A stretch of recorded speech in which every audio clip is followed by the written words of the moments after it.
Hello friends, आज पाहूया सूक्ष्म अर्थशास्त्राचे फायदे, गुण आणि महत्त्व. या अगोदर आपण पाहिलं होतं सूक्ष्म अर्थशास्त्र म्हणजे काय आणि सूक्ष्म अर्थशास्त्राचे वैशिष्ट्य काय असते, कोणत्या पद्धतीचा अभ्यास सूक्ष्म अर्थशास्त्रामध्ये केला जात असतो. आज पाहणार आहोत की सूक्ष्म अर्थशास्त्राच्या माध्यमाने अर्थव्यवस्थेचे समजा अध्ययन केला आपण किंवा त्याचा अभ्यास केला तर कोणत्या प्रकारचे फायदे होतात किंवा सूक्ष्म अर्थशास्त्र चा अभ्यास करताना कोणते महत्त्व आपल्याला प्राप्त होतात किंवा काय महत्त्व आहे अर्थव्यवस्थेमध्ये सूक्ष्म अर्थशास्त्राचा अभ्यास करताना किंवा सूक्ष्म अर्थशास्त्रामध्ये कोणत्या स्वरूपाचे गुण आहेत यासंबंधीची माहिती आपण पाहूया. तर सूक्ष्म अर्थशास्त्र म्हणजे असे स्वरूपाचे शास्त्र की ज्या शास्त्रामध्ये समूहाचा अर्थव्यवस्थेच्या समूहाचा अभ्यास न करता त्या समूहातील एका विशिष्ट घटकाचा किंवा एककाचा वैयक्तिक रीतीने अभ्यास केला जात असतो. मग आणि नंतर तो अभ्यास केल्यानंतर त्या वैयक्तिक घटकावर जे काही निष्कर्ष काढले जात असतात ते निष्कर्ष नंतर समूहावर लागू केले जात असतात. तर अशा प्रकारचं काही जे उत्पादन झाले, वितरण झाले, उत्पादन, वितरण आणि विनिमय आणि उपभोग या संबंधीचं जे काही बाबी आहेत, या चार बाबी संबंधीचा अभ्यास सूक्ष्म अर्थशास्त्राच्या माध्यमातून केला जात असतो. अनेक प्रकारचे व्यावसायिक निर्णय घेण्यासाठी सूक्ष्म अर्थशास्त्राच्या माध्यमातून निर्णय घेतले जात असतात. मग ते अर्थव्यवस्थेच्या संबंधीचे असो, उत्पादनासंबंधीचे असो, व्यवसायाच्या संदर्भामध्ये असो किंवा सरकारला वेगवेगळ्या प्रकारचे धोरण निश्चित करताना असो. व्यावसायिक प्रक्रियेमध्ये सूक्ष्म अर्थशास्त्राला फार महत्त्वाचे स्थान आहे. काही गोष्टी असे असतात की आपल्याला त्याचा समूहाने अभ्यास करणं मोठं कठीण जात असते. तर अशा प्रकारच्या अभ्यास प्रणालीमध्ये सूक्ष्म अर्थशास्त्राच्या माध्यमातून अभ्यास करून ज्या काही समस्या निर्माण झालेल्या असतील व्यवसायामध्ये त्या समस्याचे निराकरण करण्याचे कार्य सूक्ष्म अर्थशास्त्राच्या माध्यमातून अभ्यास करून केला जात असतो. तर पाहूया की सूक्ष्म अर्थशास्त्राच्या माध्यमातून जर आपण अध्ययन केलं किंवा त्याचा अभ्यास केला तर अर्थव्यवस्थेला कोणकोणत्या प्रकारचे फायदे होतात किंवा एवढं महत्त्व काय आहे सूक्ष्म अर्थशास्त्राचे, कोणकोणत्या अभ्यासासाठी त्याचं महत्त्व आहे किंवा सूक्ष्म अर्थशास्त्रामध्ये कोणकोणत्या स्वरूपाचे गुण आहेत. तर याच्यामध्ये पहिला आहे विशिष्ट घटकांचा अभ्यासाकरता उपयुक्त. विशिष्ट घटकाच्या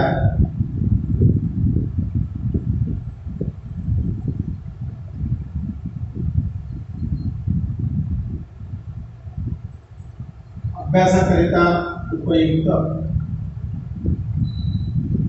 तर सूक्ष्म अर्थशास्त्राच्या माध्यमातून अर्थव्यवस्थेचा अभ्यास केला तर याच्यामध्ये उद्योगासमोरील जे काही विशिष्ट प्रकारचे जे काही प्रश्न निर्माण झालेले असतात तर या प्रश्नाची दखल घेण्यासाठी किंवा या प्रश्नाची सोडवणूक करण्यासाठी सूक्ष्म अर्थशास्त्राचा अवलंब केला जात असतो आणि त्याच्या माध्यमातून निर्णय घेतले जात असतात. तर कोणतीही व्यावसायिक संस्था असो किंवा उत्पादन करणारी संस्था असो किंवा अर्थव्यवस्थेतील जे काही आर्थिक बाबीशी संबंधित जे काही प्रश्न असतात, जे बिकट प्रश्न असतात किंवा अशा प्रकारचे काही गंभीर प्रश्न निर्माण झालेले असतात तर अशा प्रकारच्या प्रश्नांची सोडवणूक करण्यासाठी आपल्याला जे सूक्ष्म अर्थशास्त्र आहे हे सूक्ष्म अर्थशास्त्र उपयोगी ठरत असते. उद्योगासमोरील जर आपल्याला समस्या सोडवायची असेल तर एका विशिष्ट पिढीचा आपल्याला अभ्यास करावा लागत असतो आणि एका पिढीचा अभ्यास करून नंतर उद्योगासमोरील समस्या सोडविल्या जात असतात.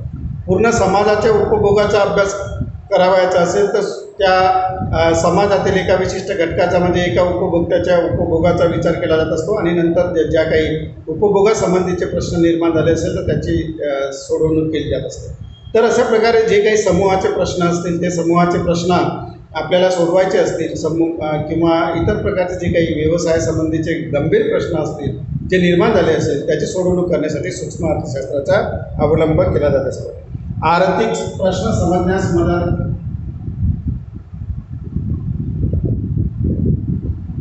आर्थिक प्रश्न समजण्यास मदत. तर व्यवसायासंबंधीचे जे काही आर्थिक प्रश्न असतील तर त्या आर्थिक प्रश्नाची सोडवणूक करण्यासाठी सूक्ष्म अर्थशास्त्राचा अवलंब केला जात असतो किंवा देशासमोरील जे काही आर्थिक प्रश्न निर्माण झालेले असतील या आर्थिक प्रश्नाची सोडवणूक करण्यासाठी या सूक्ष्म अर्थशास्त्राचा अभ्यास केला जात असतो. कारण समाज हा जो असतो हा समाज व्यक्तीने बनलेला असतो आणि उद्योग हा उत्पादन करणाऱ्या संस्थांनी बनलेला असतो. तर समाजामध्ये वावरत असताना अनेक प्रकारच्या समस्या येतात.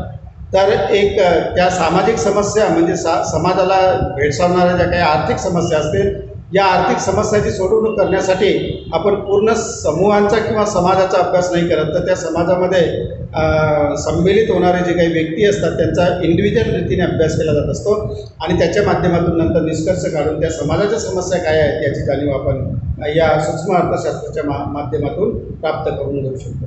उद्योगासमोरील जे काही समस्या असतील, आर्थिक समस्या असतील, तर वेगवेगळ्या उत्पादन संस्थांच्या माध्यमातून एक उद्योग तयार होत असतो किंवा उद्योग जे काही प्रक्रिया सुरू होत असते. तर ज्या काही पेढ्या आहेत, ज्या उत्पादन करणाऱ्या संस्था आहेत त्यांना पेढ्या असं म्हटलं जात असतं. ज्या काही पेढ्या आहेत त्या पेढ्यांचा अभ्यास केला जात असतो आणि उद्योगासमोरील ज्या काही समस्या असतील, जे काही आर्थिक प्रश्न निर्माण झालेले असतील त्या आर्थिक प्रश्नाची सोडवणूक करण्यासाठी सूक्ष्म अर्थशास्त्राचा अवलंब केला जात असतो.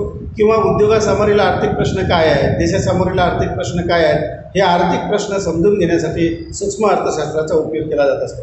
नेक्स्ट आहे विविध प्रश्नाची उत्तरे शोधण्यासाठी. विविध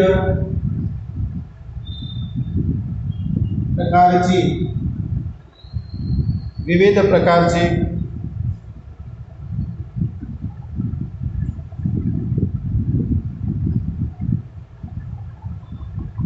विविध प्रश्नाची उत्तरे शोधण्यासाठी.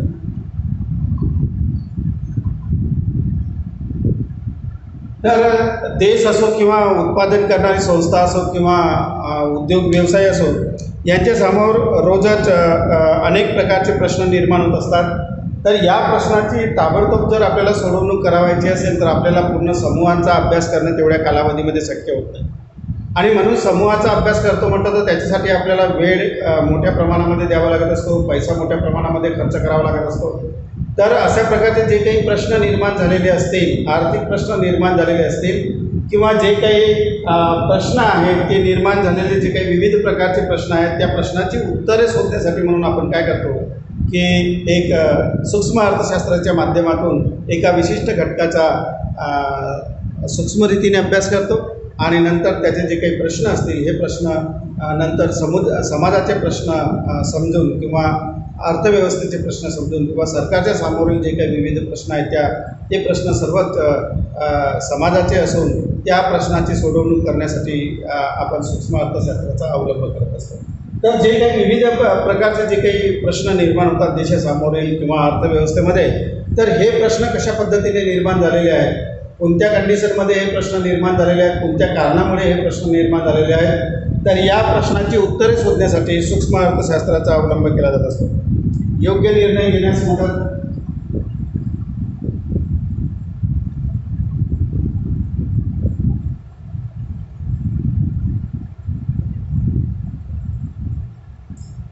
तर देशासमोरील अनेक प्रकारचे गंभीर प्रश्न निर्माण झालेले असतात.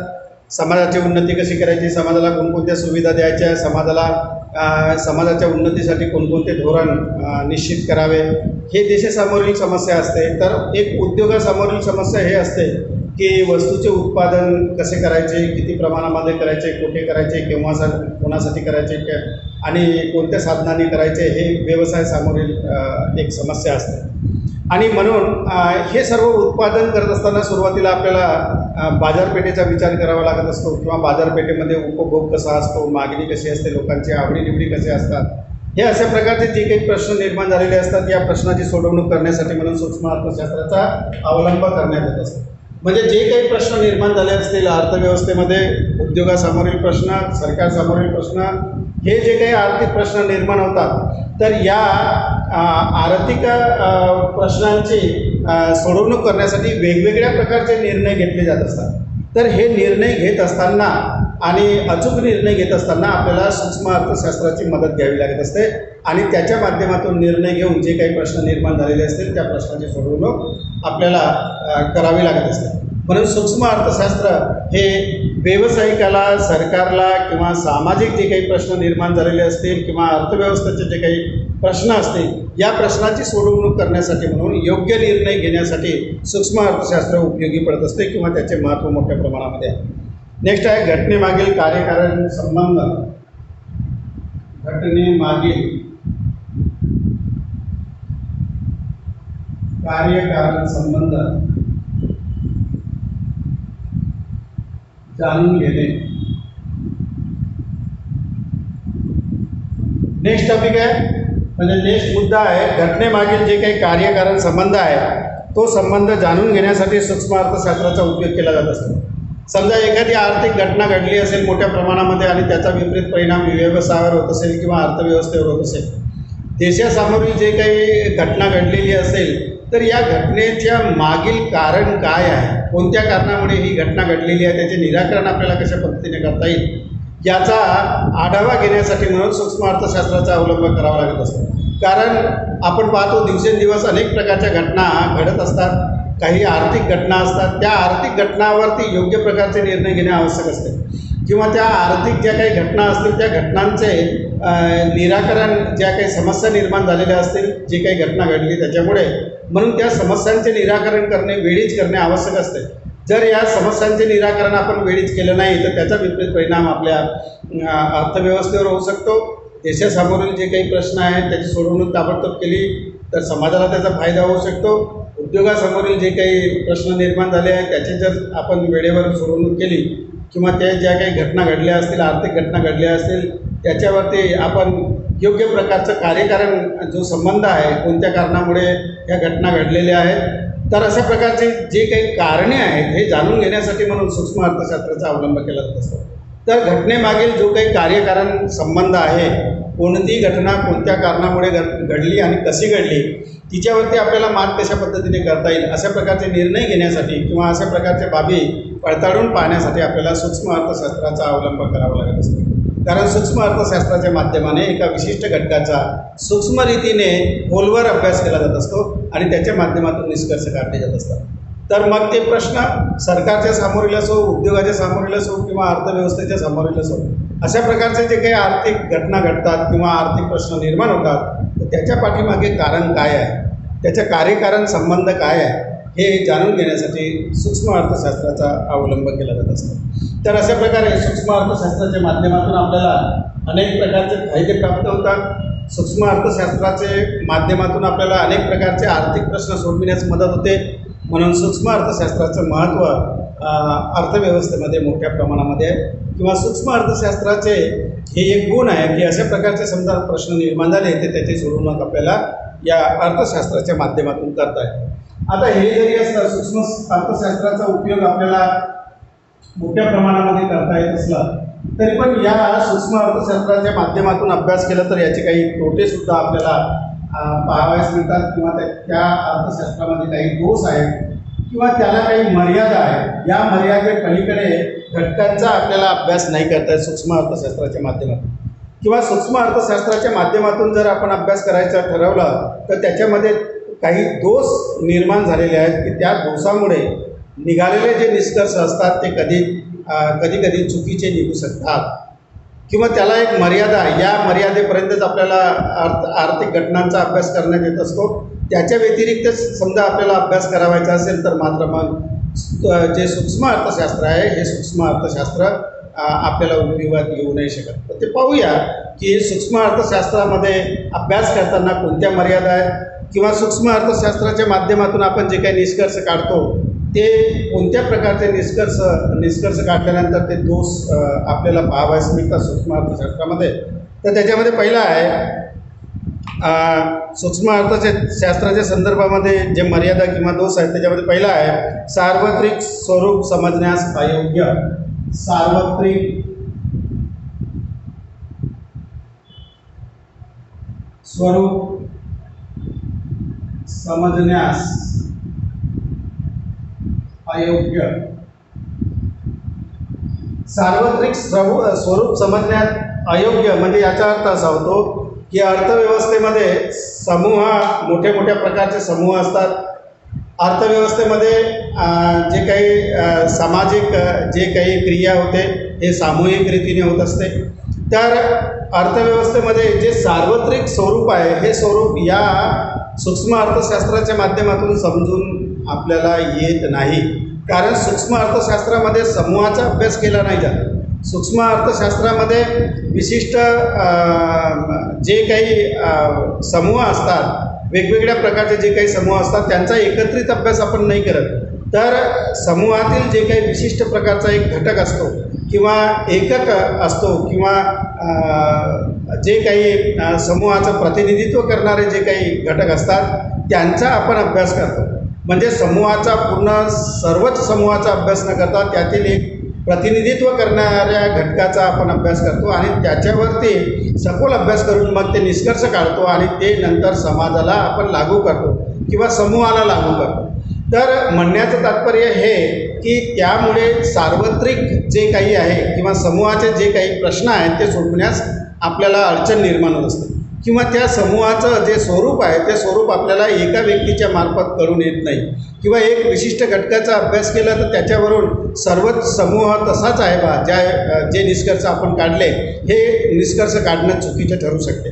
कारण समाजाचा अभ्यास करायचा झाला, समूहाचा अभ्यास करायचा झाला तर समूहामध्ये वेगवेगळ्या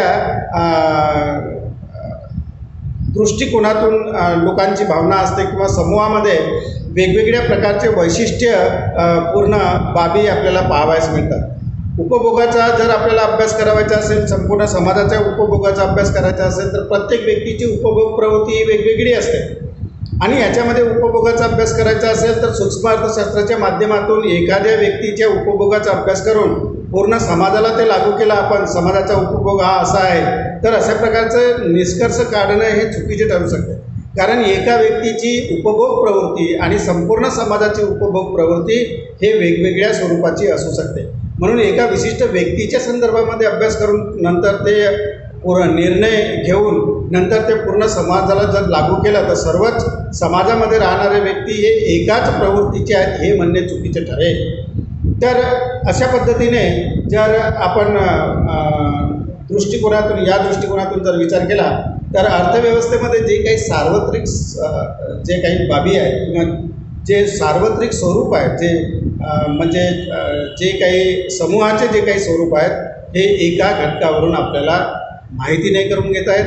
त्याच्यामुळे हा एक दोष आपल्याला या सूक्ष्म अर्थशास्त्राच्या माध्यमातून पाहावयास मिळतो.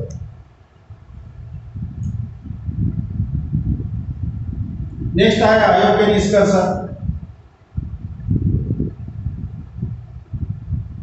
सूक्ष्म अर्थशास्त्राच्या माध्यमातून एका विशिष्ट घटकाचा अभ्यास केला जात असतो, वैयक्तिक रीतीने अभ्यास केला जात असतो, एककाचा अभ्यास केला जात असतो. म्हणून एका विशिष्ट घटकाचा अभ्यास करून ते सर्व समुदायाला लागू करणं हे एक चुकीचं आहे. म्हणजे त्याच्यावरून काढलेले जे निष्कर्ष आहे हे योग्य ठरू नाही शकत. मी आत्ताच सांगितलं तुम्हाला की एखाद्या विशिष्ट व्यक्तीच्या उपभोगाचा जर अभ्यास केला आणि ते संपूर्ण समाजाला लागू केला की लोक एका व्यक्तीची डिमांड हे एका विशिष्ट वस्तूबद्दलची आपण निर्धारित केली आणि त्याची डिमांड हे एवढी आहे असं म्हटलं म्हणून संपूर्ण समाजाची त्या विशिष्ट वस्तूबद्दलची डिमांड आहे असं म्हणणं चुकीचे ठरेल. कारण मानवीय प्रवृत्ती प्रत्येक व्यक्तीची ही वेगवेगळी आहे. काही लोकांना वेगवेगळ्या स्वरूपाच्या वस्तू आवडतात. आता ज्याचा आपण अभ्यास केला त्या व्यक्तीला आवडणाऱ्या वस्तू आणि समाजाला आवडणाऱ्या वस्तू याच्यामध्ये फरक असू शकतो. एखाद्याला एखादी वस्तू आवडू शकते म्हणून तो त्याची खरेदी करतो. म्हणून सर्व समाजानंच त्या वस्तूची खरेदी करावी किंवा ते सर्व समाज त्या विशिष्ट वस्तूची खरेदी करतील हे मानणं चुकीचं आहे. म्हणून याच्यावरून जे काढलेले निष्कर्ष आहेत हे निष्कर्ष कसे असतात? अयोग्य असतात, चुकीचे असतात आणि म्हणून एककाच्या माध्यमातून जे निष्कर्ष काढले जात असतात ते पूर्ण समूहाला लागू करणं म्हणजे हा एक दोष किंवा हे एक मर्यादा आपल्याला या सूक्ष्म अर्थशास्त्राच्या संदर्भामध्ये पाहावयास मिळतो. नेक्स्ट आहे अवास्तविक परिस्थिती.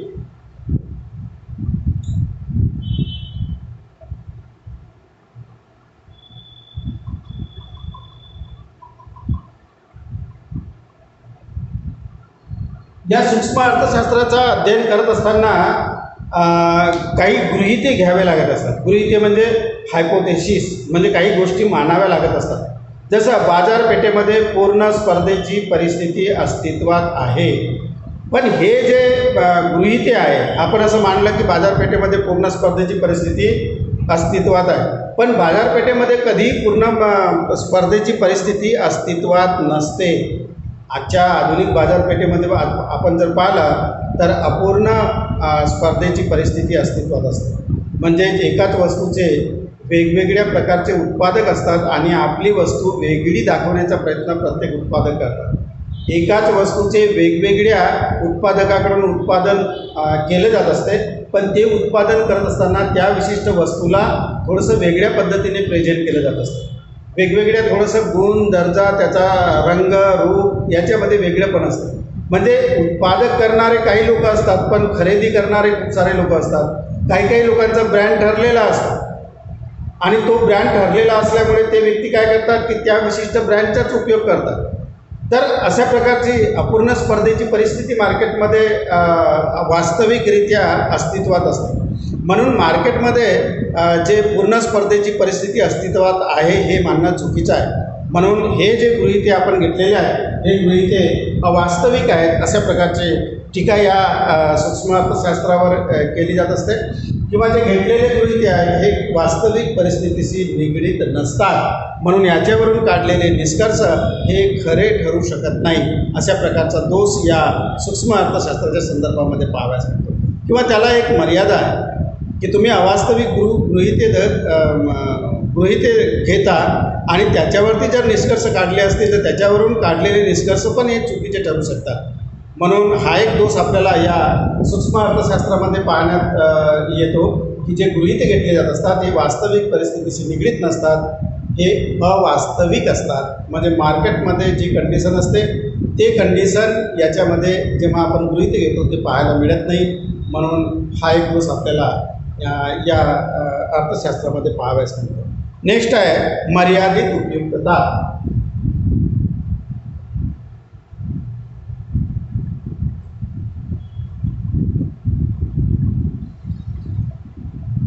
याची जी उपयुक्तता आहे हे मर्यादित आहे. मर्यादित आहे म्हणजे काही घटकांचाच आपल्याला या ठिकाणी अभ्यास करण्यात येतो, पण अर्थव्यवस्थेचे इतर जे काही घटक आहेत त्यांचा मात्र आपल्याला अभ्यास करता येत नाही. जसं उत्पादन, उपभोग, वितरण आणि विनिमय या 4 बाबींचा अभ्यास सूक्ष्म अर्थशास्त्राच्या माध्यमातून करण्यात येत असतो. पण याच्या व्यतिरिक्त अर्थव्यवस्थेमध्ये अनेक प्रकारच्या समस्या आहेत. त्या सामूहिक समस्यांचं अध्ययन कशा पद्धतीने करता येतं याचं अध्ययन मात्र या अर्थशास्त्राच्या माध्यमातून केलं जात नाही. किंवा सरकारसमोरील जे काही समस्या आहेत या सरकारच्या ज्या काही सार्वत्रिक समस्या आहेत किंवा सामाजिक समस्या आहेत याची जर सोडवणूक करावायची असेल तर या सूक्ष्म अर्थशास्त्राच्या माध्यमातून मात्र करता येत नाही. सरकारचं धोरण काय आहे, सरकारची करनीती काय आहे, सरकारच्या राष्ट्रीय उत्पन्नाचं काय महत्त्व आहे किंवा इतर देशाचं मूल्यस्तर काय आहे. तर या अशा प्रकारच्या ज्या काही बाबी असतात, ज्या सार्वत्रिक असतात किंवा सामूहिक असतात, अशा प्रकारच्या बाबीचं अध्ययन मात्र या सूक्ष्म अर्थशास्त्रामध्ये केलं जात नाही. आणि म्हणून याच्यामध्ये जे काही धोरण आहे किंवा जे काही इतर स्वरूपाच्या ज्या काही बाबी आहेत त्याचा अभ्यास करण्यात येत नसल्यामुळे हा एक याची जी उपयुक्तता आहे ही मर्यादित स्वरूपाची आहे. म्हणजे काही ठराविक घटकांचाच आपल्याला अभ्यास करण्यात येत असतो, पण सामूहिक जे काही अनेक प्रकारचे घटक आहेत त्याचा अभ्यास मात्र आपल्याला याच्यामध्ये करता येत नाही. हा एक दोष या अर्थशास्त्रामध्ये पाहावयास मिळतो. सूक्ष्म अर्थशास्त्रामध्ये ही त्याला मर्यादा पडत असते. तर अशा पद्धतीने या सूक्ष्म अर्थशास्त्रामध्ये हे दोष जरी आढळून आले तरी पण सूक्ष्म अर्थशास्त्राचा अभ्यास आताही एक आपले व्यावसायिकाला निर्णय घेताना किंवा व्यावसायिकाला उत्पादनासंबंधीचे निर्णय घेताना किंवा सरकारला वेगवेगळ्या पद्धतीचे निर्णय घेताना आताही या सूक्ष्म अर्थशास्त्राचा अवलंब केला जात असतो. सूक्ष्म अर्थशास्त्राच्या बाबतीमध्ये एका विशिष्ट घटकाचा सखोल पद्धतीने आपल्याला अभ्यास करता येतं, सूक्ष्म रीतीने अभ्यास करता येतं आणि त्याच्या माध्यमातून आपल्याला निष्कर्ष काढता येतात. त्याच्यामुळे वेळ आणि पैसा त्या व्यक्तीचा वाचत असतो.